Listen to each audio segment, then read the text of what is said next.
नमस्कार। विज्ञान के इतिहास में ना एक नाम ऐसा है जिसे उसके सबसे बड़े दुश्मन ने लगभग मिटा ही दिया था। तो चलिए आज हम उस भूले हुए जीनियस रॉबर्ट हुक की कहानी जानते हैं, जिन्होंने हमें सेल यानी कोशिका की खोज दी। ये जो तस्वीर हम देख रहे हैं ये 17वीं सदी की एक पेंटिंग है। ये वो दौर था जब साइंस दुनिया को देखने का हमारा नजरिया बदल रहा था। लेकिन सवाल ये है कि इस तस्वीर में आखिर ये हैं कौन? इन्हें इंग्लैंड का लियोनार्डो दा विंची कहा जाता था, एक ऐसा जीनियस जिसका काम कई अलग अलग फील्ड्स में फैला हुआ था। तो आखिर कौन थे ये साहब और इनकी कहानी में ऐसा क्या खास है? तो इनका नाम था रॉबर्ट हुक और इनकी कहानी एक ऐसे जीनियस की है जिसे अब कह सकते हैं इतिहास ने लगभग भुला ही दिया था। रॉबर्ट हुक का जन्म हुआ था 1635 में। बचपन से ही ना उनकी सेहत कुछ ठीक नहीं रहती थी। शायद इसीलिए उन्होंने अपना ज्यादातर वक्त चीजों को बहुत करीब से देखने और उन्हें समझने में लगाया। और सोचिए, जब वो सिर्फ 13 साल के थे उनके पिता गुजर गए और उन्हें एक छोटी सी विरासत के साथ अकेले ही लंदन आना पड़ा। और शायद इन्हीं मुश्किलों की वजह से उनकी चीजों को बारीकी से देखने की जो क्षमता थी वो और भी तेज हो गई। जैसे ही वो ऑक्सफोर्ड पहुंचे उनका टैलेंट दुनिया के सामने आने लगा। वहां वो जाने माने साइंटिस्ट रॉबर्ट बॉयल के असिस्टेंट बन गए और उन्होंने बॉयल के लिए एक एयर पंप बनाया।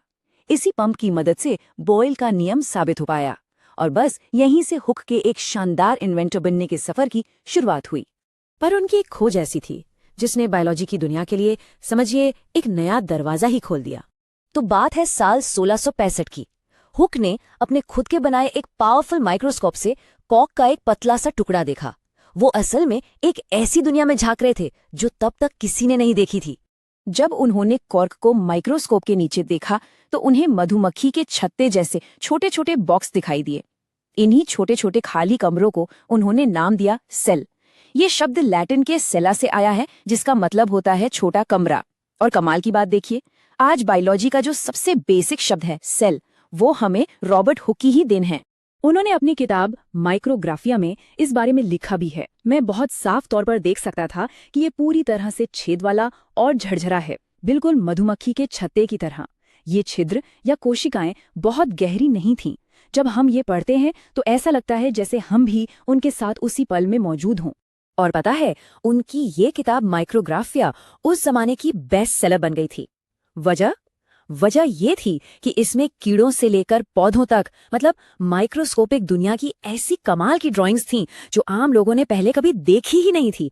लेकिन हुक का टैलेंट सिर्फ माइक्रोस्कोप तक ही नहीं था। नहीं, बिल्कुल नहीं। वो एक सच्चे पॉलीमैथ थे। पॉलीमैथ मतलब एक ऐसा इंसान जिसे कई अलग अलग सब्जेक्ट्स में महारत हासिल हो। जैसे कि फिजिक्स में उन्होंने दिया हुक्स लॉ।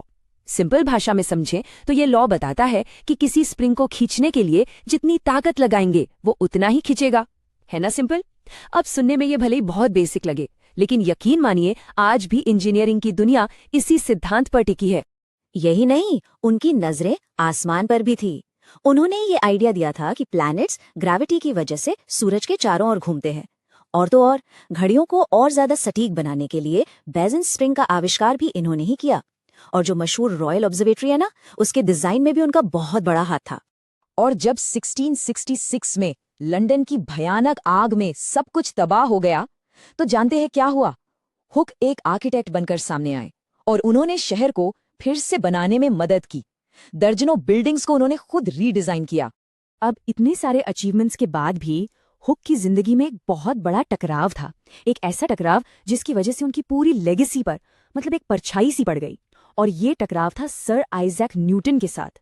देखिए, दोनों के बीच जो सबसे बड़ा विवाद था वो था ग्रेविटी की थ्योरी को लेकर। हुक का कहना था कि ग्रेविटी का जो बेसिक आइडिया है वो उन्होंने न्यूटन से पहले दिया था। दूसरी तरफ न्यूटन ने उसी आइडिया को मैथमेटिकल फॉर्मूलों में बदलकर यूनिवर्सल लॉ बना दिया। तो हुक ने न्यूटन पर अपना आइडिया चुराने का इल्जाम लगाया और न्यूटन इस बात से हमेशा इनकार करते रहे। और ये जो झगड़ा था ये कोई छोटा मोटा नहीं था, ये दशकों तक चला। 1660 के दशक में हुक ने अपने विचार रखे। फिर 1687 में न्यूटन की महान किताब प्रिंसिपिया आई। लेकिन इस कहानी का सबसे कह सकते हैं मिस्टीरियस पार्ट तो हुक की मौत के बाद शुरू होता है। 1703 में जैसे ही हुक की मौत हुई, न्यूटन बन गए रॉयल सोसाइटी के प्रेसिडेंट। और इसके फौरन बाद रॉबर्ट हुक का इकलौता पोर्ट्रेट और उनके काम के बहुत सारे रिकॉर्ड्स बस गायब हो गए हमेशा के लिए। तो इन सब विवादों ने बेशक हुक के नाम पर धूल डाल दी हो, लेकिन सच तो ये है कि उनकी विरासत आज भी हमारी दुनिया को चला रही है। जरा सोचिए इस बारे में, अगर उन्होंने सेल की खोज ना की होती तो क्या आज मॉडर्न बायोलॉजी और जेनेटिक्स वैसी होती जैसी है? शायद नहीं। उनका जो हुक्स लॉ है वो आज भी बड़े बड़े पुलों से लेकर हमारी गाड़ियों के सस्पेंशन तक हर जगह इस्तेमाल होता है। और वो जो बैलेंस स्प्रिंग उन्होंने बनाया था उसने सदियों तक घड़ियों को सही टाइम बताने में मदद की। 30 साल, 30 से भी ज्यादा सालों तक वो रॉयल सोसाइटी के क्यूरेटर ऑफ एक्सपेरिमेंट्स थे। इसका मतलब जानते हैं क्या है? इसका मतलब है कि उन्हें हर हफ्ते, जी हाँ, हर हफ्ते नए नए साइंटिफिक एक्सपेरिमेंट्स करके दिखाने पड़ते थे। और इसी काम की वजह से उस दौर में साइंटिफिक डिस्कवरी की जो रफ्तार थी वो कई गुना तेज हो गई थी। तो वो सिर्फ एक इन्वेंटर नहीं थे, वो ग्रेशम कॉलेज में ज्योमेट्री के एक जाने माने प्रोफेसर भी थे। मतलब वो अपना नॉलेज अगली पीढ़ी तक पहुंचाने में भी यकीन रखते थे। और इसी के साथ चलिए वापस चलते हैं उसी तस्वीर पर जहां से हमने ये कहानी शुरू की थी। अब ये सिर्फ एक अनजान चेहरा नहीं है, ये चेहरा है विज्ञान के उस खोए हुए हीरो का, रॉबर्ट हुक का। वो इंसान जिसने हमें उस छोटी सी दुनिया को देखने के लिए एक नई नजर दी। तो ये पूरी कहानी हमें एक सवाल के साथ छोड़ जाती है कि विज्ञान के इतिहास में ऐसी और कितनी कहानियां दबी हुई हैं जिनके बारे में हम जानते ही नहीं।